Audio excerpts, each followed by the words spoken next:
Assalamualaikum warahmatullahi wabarakatuh. Saya Wahyu Amriza Sofyan akan melakukan presentasi dari hasil resume saya, yaitu Principle of Management. Apa yang manajer lakukan? Manajer merencanakan, mengatur, mengarahkan, dan mengontrol sumber daya untuk mencapai tujuan tertentu. Dalam perencanaan, mereka menetapkan tujuan dan menentukan cara terbaik untuk mencapainya. Pengorganisasian berarti mengalokasikan sumber daya untuk melaksanakan rencana perusahaan. Manajer selalu beraksi di hampir setiap survei terhadap manajer yang sedang berjalan.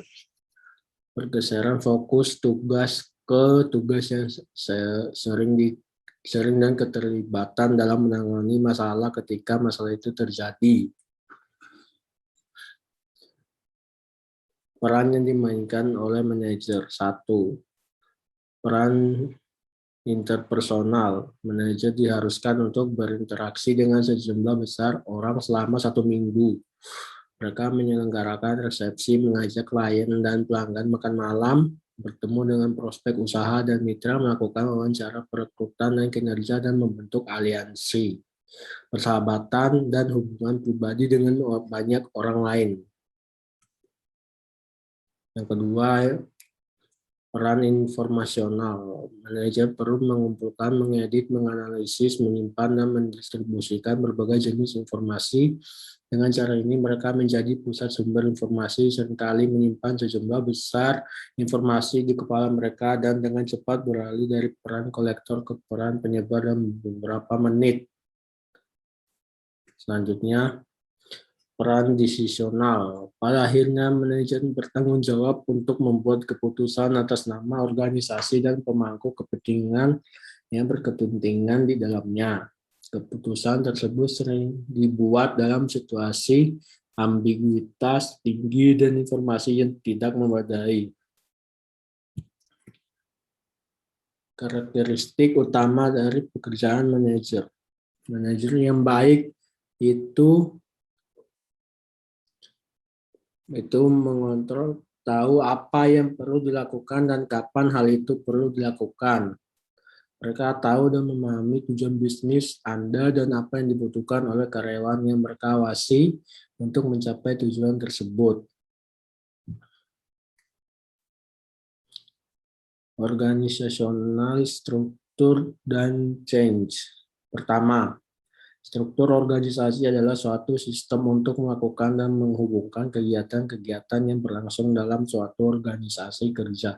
Orang-orang terstruktur untuk mengetahui apa yang mereka lakukan, bagaimana pekerjaan mereka mendukung atau bergantung pada karyawan lain, dan aktivitas pekerjaan tersebut memenuhi tujuan organisasi itu sendiri. Kedua, desain organisasi adalah proses membangun struktur organisasi yang memenuhi kebutuhan organisasi dan mengatasi kompleksitas pencapaian tujuan bisnis. Ketiga, perubahan organisasi mengacu pada perubahan konstan yang terjadi dalam sistem organisasi, misalnya saat orang masuk dan meninggalkan perusahaan, perubahan pasar, perubahan sumber, atau penyesuaian proses untuk menyelesaikan pekerjaan perkenalkan. Perubahan organisasi adalah proses yang secara disengaja dilakukan dengan tujuan membuat kondisi organisasi menjadi lain dari sebelumnya. Kondisi di sini mempunyai arti yang luas, dari yang sangat teknikal sampai yang sangat konseptual. Tindakan beralihnya suatu organisasi dari kondisi yang berlaku kini menunjukkan ke kondisi masa yang akan datang. How do manager deal with change? 1. Meningkatkan mutu SDM. Sebuah bisnis yang berkembang tidak terlepas dari persaingan yang semakin ketat. 2. Responsif. 3. Upgrade teknologi. 4. Meningkatkan akses informasi. 5. Evaluasi pencapaian target. Motivasi kerja untuk kinerja. 1. Mendefinisikan motivasi dan membedakan arah dan intensitas motivasi. Motivasi adalah faktor keempat dalam menentukan apakah seseorang melakukan tugas dengan baik. Motivasi adalah kekuatan internal dan eksternal tubuh yang mendorong, mengarahkan, dan memelihara perilaku manusia di dalam tubuh. Nah, yang kedua, konten teori motivasi. Teori yang disajikan pada bagian ini berfokus pada pentingnya kebutuhan manusia. Kesamaan mereka adalah bahwa orang memiliki kebutuhan yang berbeda. Kebutuhan adalah kondisi manusia yang didukung ketika orang merasa entah bagaimana kurang. Misalnya ketika kita lapar, kebutuhan akan makan kita semakin meningkat.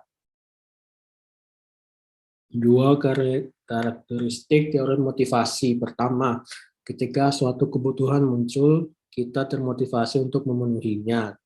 Kami berusaha menghilangkan kebutuhan itu. Hedonisme, salah satu motivasi paling awal mengadaikan bahwa orang terutama termotivasi untuk memenuhi kebutuhan mereka. Hedonisme yang telah lama digantikan oleh teori yang lebih canggih, teori proses motivasi. Teori ini berusaha agar setiap pekerja mau bekerja giat sesuai dengan harapan. Daya penggerak yang memotivasi semangat kerja terkandung dari harapan yang diperolehnya.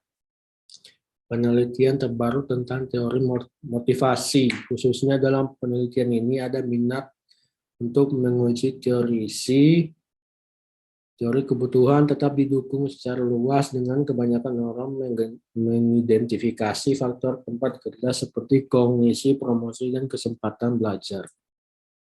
Teori keadilan. Teori ekuitas terus menerima dukungan penelitian yang kuat. Kritik utama dari teori keadilan bahwa input dan hasil yang digunakan orang untuk menilai keadilan tidak terdefinisikan tetap benar. Teori tujuan memang benar bahwa tujuan yang sulit dan konkret jika diterima menghasilkan kinerja yang lebih baik daripada tujuan yang sederhana dan tidak jelas. Teori harapan. Rumusan asli teori harapan menyatakan bahwa kekuatan motivasi untuk memilih tingkat usaha adalah fungsi dari perkalian harapan dan valensi. Terima kasih. Assalamualaikum warahmatullahi wabarakatuh.